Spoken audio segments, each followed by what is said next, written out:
The south of Pembrokeshire is often referred to as Little England beyond Wales. The so-called Landskirr line separates an area to the south which has been English in language and culture, despite its remoteness from England. In 1952, the coastal area of the county became one of the 13 national parks in the United Kingdom. Our base for this visit to Pembrokeshire was at St Bride's Castle, a holiday property bond site on the coast. From here we made several excursions to explore different pieces of the national park.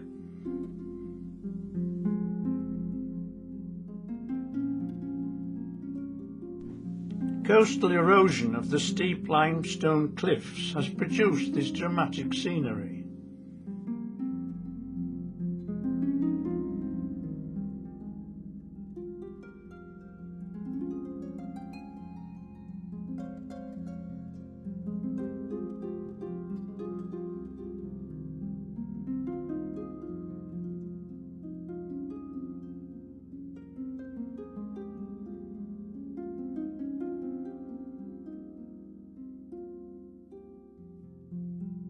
To the south, the coast is deeply indented by a drowned river valley.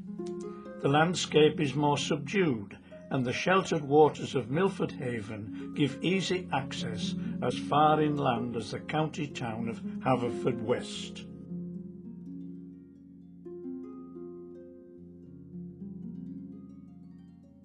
However, easy access meant that potential enemies could also use it.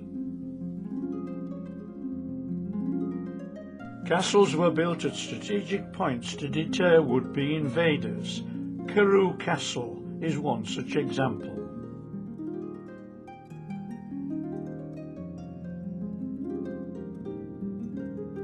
In its heyday, this was a formidable fortress, but it now lies in ruins.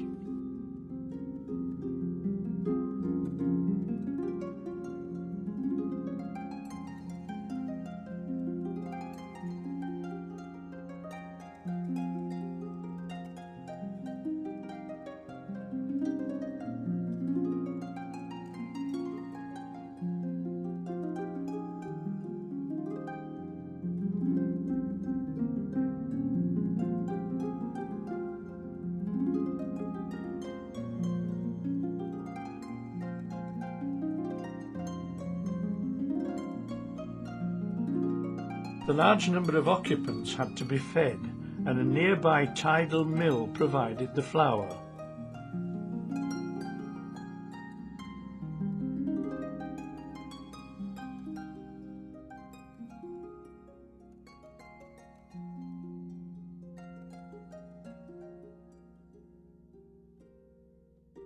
The floodgates in the causeway to the right of the mill gave access to the rising tide, and the sluices provided the exit and the power of water to drive the mill machinery.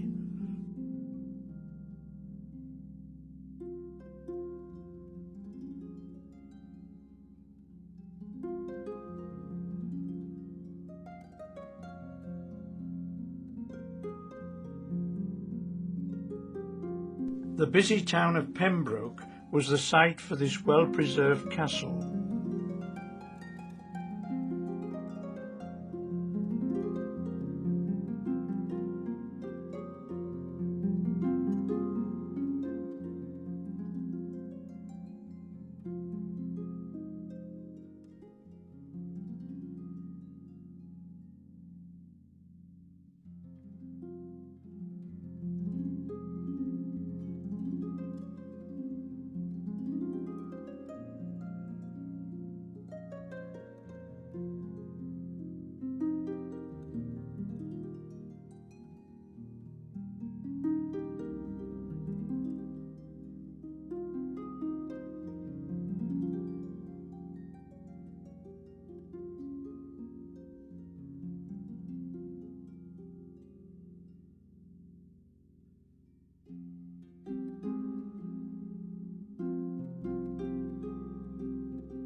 From a vantage point in the castle we could see modern usage of the waterway. This huge refinery was built at Milford Haven in the early 1950s. Deep sheltered estuary means that the biggest tankers can manoeuvre and unload their supplies of crude oil.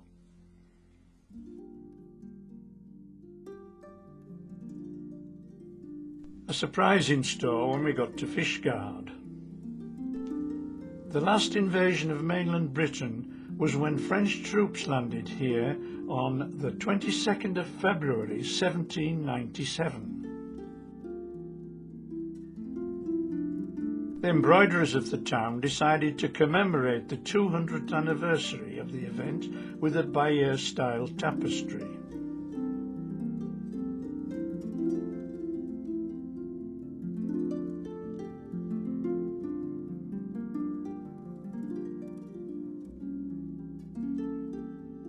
Largely due to the ineptitude of the French troops, the invasion was all over in 2 days.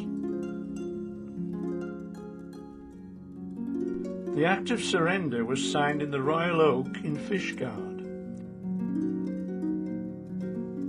The heroine of the affair was Jemima Nicholas. Armed only with a pitchfork, she single-handedly rounded up 12 French soldiers and marched them off to captivity. Jemima's name lives on in local folklore.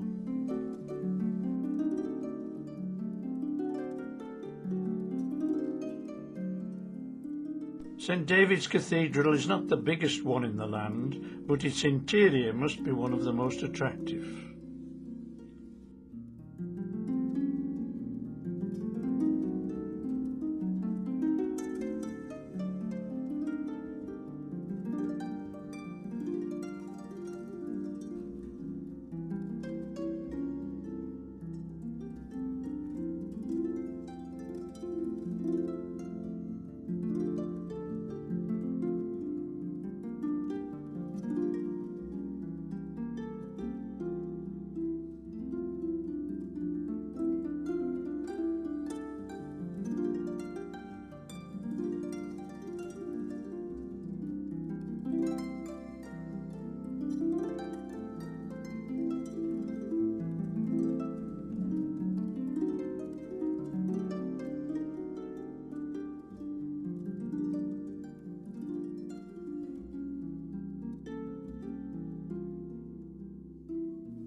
The picture is by no means complete.